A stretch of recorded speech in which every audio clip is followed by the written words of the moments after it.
the camera. Give it off. Give it off. Down. Give it. Okay, it's December. It's the end of the goddamn year. That happened. Such a long year. And yet we have one of the longest movie releasing months in the entire year coming up this month because there's movies that are being released all Because month long. Oscars! And the big money for the Christmas films as well coming up. Yes. Let's go through it because there's a million movies to talk about. Starting up this weekend, December 2nd, nothing wide coming out. No wide releases. The week after Thanksgiving is always a dead weekend. So this is They're not even trying this time around. if you want to go out and see something, you got Michael Fassbender's nude body in Shame. In limited Yes. release. Very Also, limited Carey release. Mulligan singing New York, New York, if you really want to see that. And then there's also, that should be pretty good, NC-17, probably going to be tough to find, but also... Bring your grandmother. Yeah, boners. And also Takeshi Kitano's return to gangster fiction in Outrage, which I saw a long time ago. Pretty good, not his best movie, but if you like seeing people die in interesting ways, I recommend it. I do. Now, the following Friday, things get a little less fun. With Speaking of Oscars, though. Yeah, speaking of Oscars, New Year's Eve, Gary Marshall's latest assault on holiday culture by way of romantic comedies is out, as well as The Sitter, which is, I believe, the last of the Fat Jonah Hill films. Could be interesting. The Red Band trailer looked kind of funny, or it looked like Adventures in Babysitting 2, kind of. But edgier, so probably way more annoying. And then in limited release, we have Tinker, Tailor, Soldier, Spy, which is the dumbest title for anything, but it's based on a beloved book that I know many people treat very, very seriously. W.E. Madonna doing a whole thing about British royalty and what was that woman's name? Phyllis, Susan? Whoever it was that made that dude abdicate the throne, she made her movie. It's getting very, very mixed reviews, so there's that. We need to talk about Kevin, Tilda Swinton, probably going for the Oscar again here. Sure, give it to her now. Just give it to her now. Apparently, is what everybody's saying, so... By all means. I mean, she should have gotten it for, what was that movie you liked so much last year? Oh, I Am Love. I Am Fantastic Love, movie. yeah, so probably... If you haven't seen it, go see that instead of anything else. And then Young Adult, the new Diablo Cody written film, Charlize Theron, Patton Oswalt. Everyone I know who has seen one of the pop-up screenings of it has had nice things to say, so I'm looking forward to that one. And then we're getting to the thick of the wider releases on December 16th with Alvin and the Chipmunks, Chipwreck. These movies make like $600 million a pop, so of course they're going to keep on making. All they have to do is license the chorus of the Lady Gaga song, make the Chipmunks sing it, movie. I don't know what to make of this movie at all. But in any case, we'll have a review of it probably, hopefully, if we're not dead by the end of it.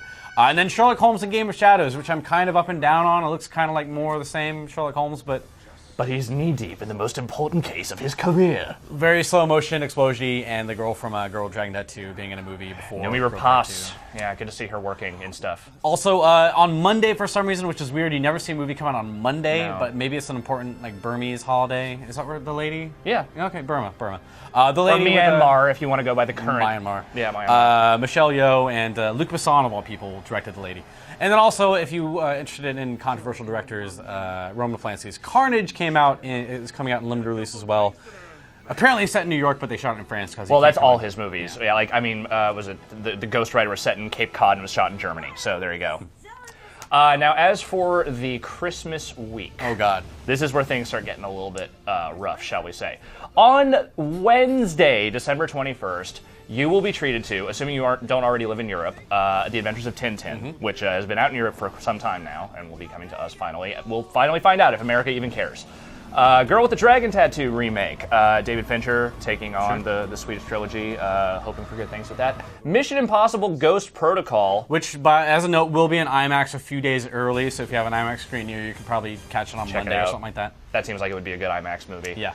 On Friday, We Bought a Zoo. The latest personal movie that I'm most looking forward to out of the Christmas movie. So that is the latest Cameron Crowe film. The Darkest Hour is opening on Sunday, which is inexplicable for a variety of reasons. If you like weird Russian-looking sci-fi, I don't know, whatever. From the producer of Wanted, I don't know. So great. War Horse. Steven Spielberg's attempt to throw every Oscar trope known to man into a single 2.5-hour runtime. Be brave. Be brave. Be brave!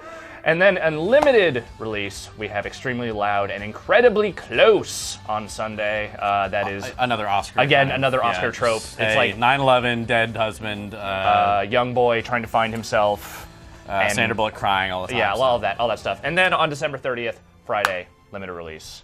Iron Lady. Yes. Which a lot of people are saying good things about Meryl Streep's performance in, except but also, the British, who are not saying good things. they find her too emotional and something like that. Because Lord knows, Those British hate emotion. How many movies was that? That was like at least a dozen and a half. Yeah, that was Which would be probably a 15. good. That was a good solid.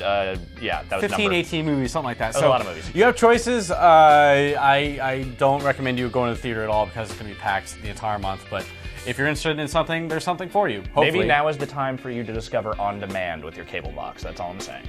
I'm burping. But anyways, that's the month of December. It is, and we'll be back in January. Which January actually has 2 Possession movies, Exorcist movies coming out the same weekend, which I love. January, the best time for film going. The best time. So come back in January where we'll do another monthly recap, and we'll see you then on Screen.com.